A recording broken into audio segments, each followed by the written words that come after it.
వందే శంభుం ఉమాపతిం స్వర్గురం వందే జగత్కారణం వందే పన్నగభూషణం మృగధరం వందే పశూనాం పతిం వందే సూర్య శశాంక వన్యనయనం వందే ముకుంద ప్రియం వందే భక్తజనాశ్రయం చ వరదం వందే శివం శంకరం.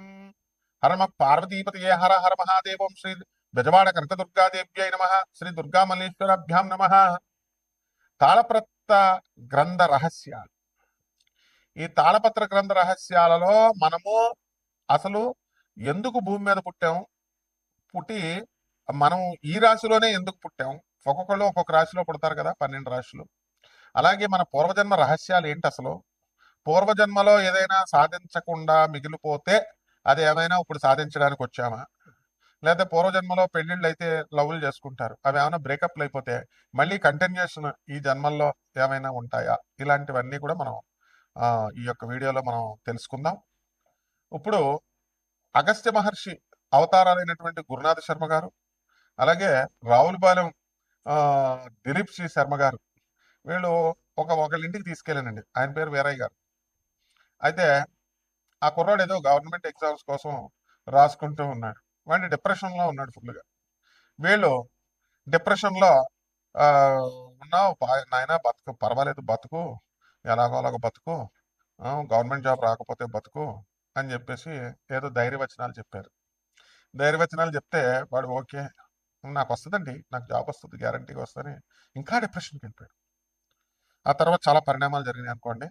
అయితే ఇవన్నీ ఏమిటి దీనివల్ల అంటే పూర్వజన్మ కనెక్షన్. ఇప్పుడు ఈ వ్యక్తులు ఇద్దరు కూడా ఆ కుర్రాడు వాళ్ళ ఇంటికి వెళ్ళడం ఏమిటి, వాళ్ళతో మాట్లాడటం ఏమిటి, ఇవి కూడా పూర్వజన్మ కనెక్షన్స్. అంటే కొంతమంది వ్యక్తుల వల్ల ప్రోత్సాహం అనేటటువంటిది లభించాలి.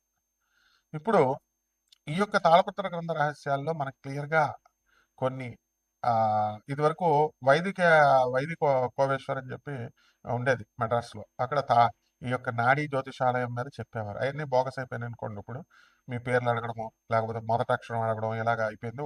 అలా కానీ అగస్త్య నాడి, శివనాడి అని ఉండేవారు అనమాట. పూర్వజన్మల గురించి చెప్పేవారు. అలాగే మన జాతక చక్రంలో 12వ ఇంటిని బట్టి మనం పూర్వజన్మ అనేటటువంటిది మనం చెప్పొచ్చు. అలాగే దీనికి శని, రాహువు, కేతు గ్రహాల వల్ల పూర్వజన్మ అనేటటువంటిది మనం చెప్పొచ్చు. ఆ ఉండేటటువంటి పొజిషన్స్ని బట్టి మనం చెప్పొచ్చు అనమాట.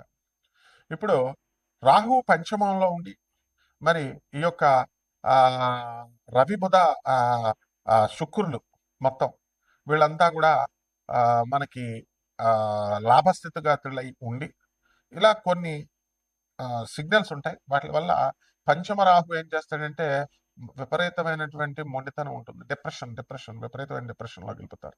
వాళ్ళకి మీరు ఎన్ని కోట్లు ఉన్నా సరే వాళ్ళు పూర్వజన్మ పాపం వల్ల ఏమవుతుందంటే ఈ జన్మలో మనశ్శాంతి ఉండదు.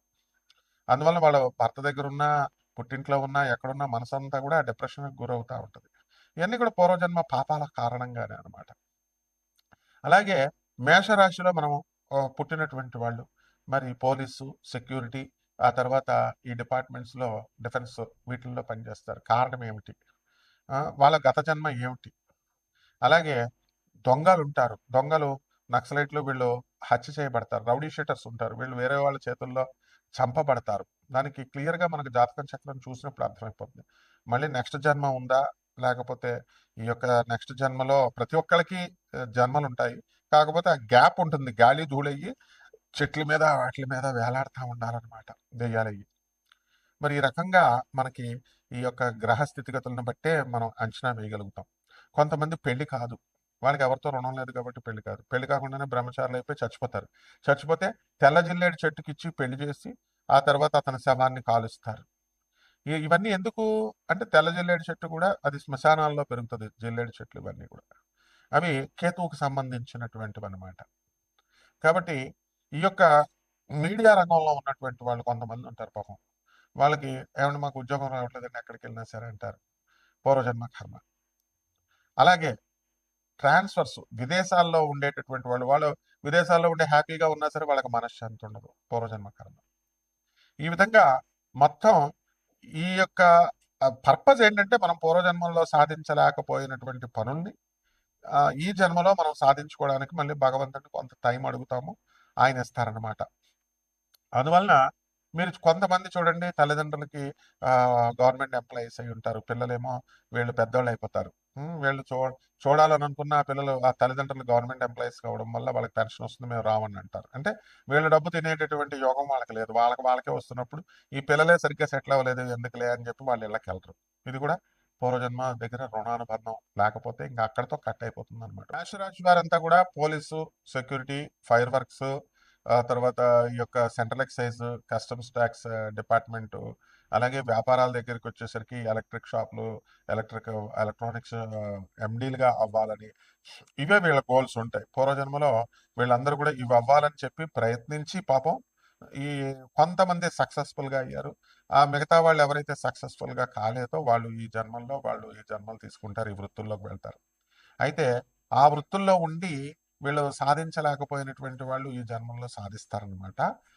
ఈ జన్మలో కూడా మాకు సక్సెస్ రేట్ లేట్ అవుతుందండి అంటే మళ్ళీ నెక్స్ట్ జన్మ ఉంటుంది. ఏం కంగారు పడాల్సిన పని లేదు దీంట్లో.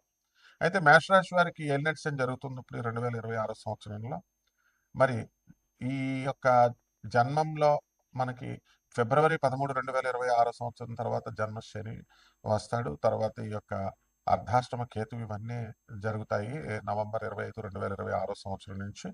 కాబట్టి మేషరాశి వారికి అందరికీ కూడా ఆ జన్మల్లో గత సంవత్సరాలుగా వీళ్ళకు ఉన్న దానికంటే కూడా ఈ సంవత్సరం గత సంవత్సరం కంటే కూడా ఈ సంవత్సరంలో ఆదాయాలు బాగా పెరుగుతాయి. అలాగే ఖర్చులు కూడా చాలా అధికంగా పెరుగుతాయి. అనవసరమైనటువంటి ఖర్చులు అధికంగా అవుతాయి అన్నమాట. అంటే ఇప్పుడు మేము ఈ డిపార్ట్మెంట్‌లోకి వెళ్ళాలి. అలాగే సినిమాల్లోకి ట్రై చేస్తా ఉంటారు ఈ రాశి వాళ్ళు. సినిమాలో కూడా వాళ్ళు ప్రొడక్షన్ వింగ్‌లో అవ్వాలని ఉంటుందన్నమాట. సో, ఎప్పుడైతే మేము వెళ్ళలేకపోయామో, సాధించలేకపోయామో అనుకునేటటువంటి వాళ్ళకి ఈ ఈ యొక్క 2026 సంవత్సరంలో సక్సెస్ అవ్వడానికి ఉంటుంది. అయితే గురుకేతు గ్రహ ప్రభావాల వల్ల ఇద్దరి కలయిక గురుడేమో 2 జూన్ 2026 సంవత్సరం నుంచి కలుస్తాడు కాబట్టి అక్కడ వీళ్ళ తల్లిదండ్రులకి మేము గత జన్మలో మేము తిండి పెట్టలేకపోయామనేటటువంటి బాధ చాలా అధికంగా ఉంటుందన్నమాట. అధికంగా ఉంటుంది. అది ఈ జన్మలో వీళ్ళు ఫుల్ఫిల్ చేసుకోవడానికి అవకాశాలుంటాయి. అలాగే ఈ యొక్క విద్యార్థులు కూడా చదువుల్లో చాలా చక్కగా చదవాలని ఎన్‌డీఏ ఎగ్జామ్స్ ఇలాంటివన్నీ రాయాలని ట్రై చేస్తారు. అందులో సక్సెస్‌ఫుల్‌గా ఉండకుండా ఈ సంవత్సరం కూడా వీళ్ళు ట్రై చేస్తూ ఉంటారు. అండ్ 0.1% సక్సెస్ రేట్ అనేటటువంటిది ఉంటుంది. కాబట్టి కొత్తగా ఉద్యోగాల కోసం ప్రయత్నం చేస్తున్నటువంటి వాళ్ళు రిసెషన్ పీరియడ్ నడుస్తుంది. కాబట్టి సాఫ్ట్‌వేర్ ఉద్యోగాలు అవన్నీ కూడా లేవనమాట. చాలా ఇబ్బందికరంగా ఉంది. ఎవరైనా యాంకర్‌ల కింద వెళ్తే వాళ్ళేమో కమర్షియల్ తీసుకురండి అని చెప్పేసి ఇలాగా వీళ్ళు జాబుల విషయాల్లో వీళ్ళకి టార్గెట్లు పెట్టడం. వీళ్ళేమో టార్గెట్లు పెట్టిన వీళ్ళేమో బిజినెస్ మీటింగుల్లోకి వెళ్ళి చక్కగా 30 లక్షలు, 50 లక్షలు తెస్తామని పెద్ద పెద్ద డిస్కషన్స్ చేస్తారు. చిన్న చిన్న వర్క్‌లకి పెద్ద పెద్ద డిస్కషన్స్ అన్నమాట. ఇలా అనవసరంగా ఈ యొక్క శ్రమ అనేటటువంటిది వేస్ట్ అవ్వడానికి మేషరాశి వారికి ఉంటుందన్నమాట. రైతులు కూడా పరిస్థితులు బాగుంటాయి. కొంచెం బాగానే సంపాదిస్తారు. కమర్షియల్ క్రాప్స్ అవన్నీ కూడా. వ్యాపారాల దగ్గరికి వచ్చేసరికి బట్టల వ్యాపారము, ఫుడ్ ఇండస్ట్రీ, హోటళ్ళు ఇవన్నీ కూడా అధికంగా సంపాదిస్తారు. డిపార్ట్మెంటల్ స్టోర్స్, కిరాణా వ్యాపారస్తులు అందరూ కూడా బాగుంటారు. అనేక రకాలుగా మనం ఏదో ఒకటి త కుటుంబాన్ని నిలబెట్టాలని ప్రయత్నిస్తూ ఉంటారు. ఇంక పరిహారాలు ఏం చేసుకోవాలంటే ఎలినట్స్ అని కాబట్టి మనము శనీశ్వరుడికి చక్కగా ఈ యొక్క శాంతి అవ్వాలి. వినాయకుడికి చక్కగా పూజ చేసుకోవడము, ఈ 4 సోమవారాలు కూడా గరిక గడ్డతో పూజ చేసుకొని తర్వాత ఈ వినాయకుడికి కుడుములు మనం నివేదనం పెట్టి శనగలు కూడా మనం ఉడకబెట్టినటువంటి శనగలు నివేదనం చేసి పేదవాళ్ళందరికీ పంచాలి. అలాగే కేవలం ఈ రెమెడీస్ కోసం మాత్రమే ఇప్పుడు ఇది చేయడం అని కాకుండా పేదవారికి, సాధువులకి, అనాథలకి వీళ్ళందరికీ కూడా వీళ్ళు ఖర్చు పెట్టుకోవాల్సినటువంటి అవసరం ఉంది. కాబట్టి మేషరాశి వాళ్ళకి ఇంకా తంత్ర శాస్త్రం ప్రకారము లేకపోతే తాళపత్ర గ్రంథ రహస్యాల ప్రకారం చాలా రెమెడీస్ ఉంటాయి. వీటి కోసం మీరు కావాలి అనుకున్నటువంటి వాళ్ళు వ్యక్తిగత జాతకాన్ని చూడందే మనం చెప్పలేమనమాట. మీకు ఇంకా ఎప్పుడు ఉద్యోగాలు వస్తాయి, ఎప్పుడు ఇదవుతారు ఇవన్నీ కూడా. సో, అటువంటి వాళ్ళు డీప్‌గా కావాల్సినటువంటి వాళ్ళు మరి మీరు డైరెక్ట్‌గా మమ్మల్ని సంప్రదించొచ్చు. తర్వాత రావి చెట్టు చుట్టూ ప్రదక్షిణాలు చేస్తూ ఉండండి. 108 ప్రదక్షిణాలు ప్రతిరోజు 30 రోజులు కూడా చేస్తే బ్రహ్మాండంగా ఉంటుంది. శుభమస్తు.